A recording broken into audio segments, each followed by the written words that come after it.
Welcome to the captivating world of Generative Adversarial Networks, or GANs, where AI is not just learning, but creating.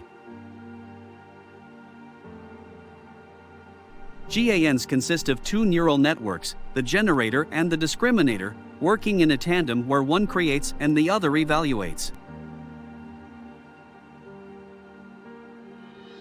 During training, the generator learns to create more realistic outputs, while the discriminator becomes better at distinguishing real from fake.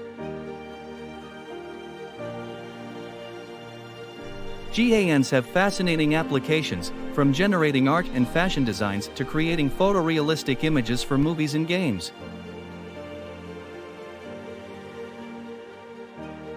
Working with GANs presents challenges, including complex training processes and ethical considerations around creating deceivingly realistic images.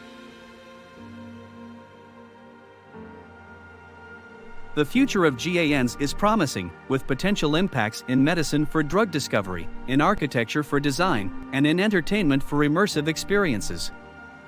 Generative adversarial networks represent a frontier in AI, where machines are not just tools for analysis, but partners in creation. Join us in exploring more about how GANs are transforming the landscape of AI and creativity.